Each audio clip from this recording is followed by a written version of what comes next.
मारूफ आलिम दीन मुसलमानों के मशहूर रहनुमा मौलाना तौकीर रज़ा खान को अब फंसाने की, जेल में बंद रखने की, उनकी आवाज़ को दबाने की साजिश रची जा रही है। कोशिश की जा रही है। ज़्यादातर मुस्लिम उलमा, रहनुमा और कायदीन की आवाज़ को दबाने की कोशिश की जा रही है। पुलिस प्रशासन के ज़रिए या ईडी के ज़रिए, इस तरह की एजेंसियों के ज़रिए, लेकिन मौलाना तौकीर रज़ा खान को दबाने की, उनकी आवाज़ को खामोश करने की कोशिश की जा रही है अदालत के ज़रिए। और इनकी जिम्मेदारी ली है एक जज ने, जिनका नाम है रवि कुमार दिवाकर। क्या है पूरा मामला, इस वीडियो में जानते हैं। लेकिन उससे पहले अभी तक अगर आपने हमारे चैनल को सब्सक्राइब नहीं किया है तो प्लीज़ हमारे चैनल को सब्सक्राइब कर लें। बरेली उत्तर प्रदेश का मशहूर शहर है, उसको बरेली शरीफ कहा जाता है। वहाँ मारूफ आलिम दीन और बरेलवियों के सबसे बड़े रहनुमा मौलाना अहमद रज़ा खान फाजिल बरेलवी अलैहि रहमत रिज़वान की मज़ार शरीफ है और उसी खानवाजे से ताल्लुक़ रखते हैं मौलाना तौकीर रज़ा खान। इत्तेहाद मिल्लत कौंसिल नौमी पॉलिटिकल पार्टी के वो चेयरमैन भी हैं। मौलाना तौकीर रज़ा खान पर इल्ज़ाम है कि साल 2010 में उत्तर प्रदेश के शहर बरेली में जो वायलेंस हुआ था, जो हिंसा हुई थी, इस हिंसा को भड़काने का काम मौलाना तौकीर रज़ा खान ने अंजाम दिया था और अब उनको बाज़ाब्ता मास्टरमाइंड बता दिया गया है। और ये सब काम एक जज साहब ने किया है। साल 2010 में 2 मार्च को उत्तर प्रदेश के बरेली में 12 रबीउल अव्वल शरीफ के मौके पर जुलूस मोहम्मदी निकाला गया था। उस जुलूस के दौरान मामूली सा वायलेंस हुआ था, तशद्दुद हुआ था, 2 गुटों के दरमियान लड़ाई हुई थी। उसके बाद कई लोगों के खिलाफ FIR दर्ज भी की गई थी। खुद मौलाना तौकीर रज़ा खान और उनके अकीदतमंदों और उनके चाहने वालों के खिलाफ भी कई सारी दफ़ाओं के तहत केस दर्ज किया गया था। लेकिन जब इस केस की छानबीन की और पुलिस ने चार्जशीट तैयार किया, पुलिस ने अपनी तफ्तीश में पाया कि इस वायलेंस और हिंसा का मौलाना तौकीर रज़ा खान से कोई ताल्लुक़ नहीं था। इसलिए चार्जशीट में बरेली की पुलिस प्रशासन ने, इंतज़ामिया ने मौलाना तौकीर रज़ा खान का नाम शामिल नहीं किया। इस मामले को लोग एक तरह से भूल भी गए। अदालत में केस चल रहा था, तब एक जज हैं जिनका नाम रवि कुमार दिवाकर है, जो हाल ही में वाराणसी में थे और ज्ञानवापी मस्जिद का फैसला भी उन्होंने मुसलमानों के खिलाफ सुनाया था और अब उनका ट्रांसफ़र किया गया है फास्ट ट्रैक कोर्ट में। इस एडिशनल सेशन जज साहब ने यहां आते ही पुलिस प्रशासन को ये हिदायत दी कि साल 2010 में बरेली में जो वायलेंस हुआ था, जो तशद्दुद हुआ था, उसमें मौलाना तौकीर रज़ा खान के खिलाफ भी बहुत सारे सबूत मौजूद हैं। उनके बयान की वजह से, उनकी स्पीच की वजह से माहौल ख़राब हुआ था, इसलिए उनका नाम भी चार्जशीट में शामिल होना चाहिए।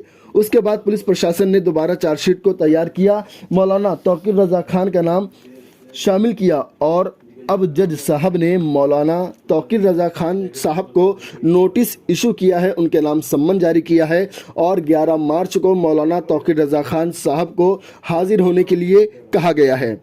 उनके अलावा 7-8 नौजवान हैं जिनके खिलाफ मुकदमा दर्ज था। उन सभी को अदालत ने फौरी तौर पर गिरफ्तार करने का ऑर्डर भी दे दिया है। मौलाना तौकीर रज़ा खान को इस पूरे मामले का मास्टरमाइंड इस जज ने बता दिया है।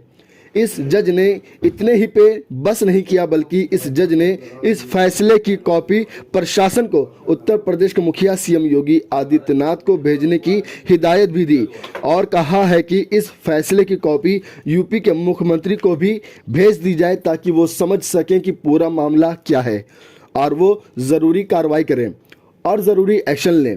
अब मैं मौलाना तौकीर रज़ा खान की तरफ से इस पूरे मामले को रिजेक्ट किया गया है। मौलाना तौकीर रज़ा खान ने कहा कि इस मामले को लेकर हम हाई कोर्ट जाएंगे, इस सम्मन को, इस नोटिस को चैलेंज करेंगे। मेरे खिलाफ जितने भी इल्ज़ाम लगाए गए हैं वो सरासर झूठे हैं और ज़बरदस्ती दबाव बनाकर मेरा नाम चार्जशीट में दाखिल करवाया गया है। पुलिस के पास मेरे खिलाफ कोई भी सबूत नहीं है, मैंने कोई भी भड़काऊ बयान नहीं दिया था और हमें उम्मीद है कि हाई कोर्ट से इंसाफ मिलेगा और जिस तरह मुझे घसीटने की, बदनाम करने की साजिश की जा रही है उसमें कामयाबी नहीं मिल सकती है। ये पूरी खबर हुई और अब खबर के अंदर की कहानी आप समझिए।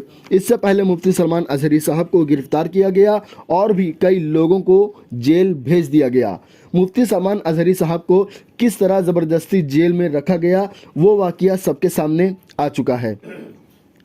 अब मौलाना तौकीर रज़ा खान इस वक्त हिंदुस्तान में एक ऐसे आलिम दीन हैं, जिसे ऐसे एक रहनुमा हैं जो हर मामले पर बोलते हैं, प्रेस कॉन्फ्रेंस करते हैं, मीडिया से गुफ्तगू करते हैं। हिंदुस्तान में जहां कहीं भी मुसलमान की मोब लिंचिंग होती है, किसी को ज़बरदस्ती पकड़कर जय श्री राम बोलने पर मजबूर किया जाता है, किसी के घर को बुलडोज किया जाता है, किसी पर ज़बरदस्ती दहशतगर्दी का आरोप लगाया जाता है, या ज्ञानवापी का मामला हो या कोई और इशू हो, इन तमाम मुद्दों पर मौलाना तौकीर रज़ा साहब बेबाकी से बोलते हैं, आवाज़ उठाते हैं, और जब वो बोलते हैं तब पूरे मीडिया में जगह मिलती है, बात फैलती है, पूरे हिंदुस्तान में, दुनिया भर में उनकी आवाज़ पहुंचती है।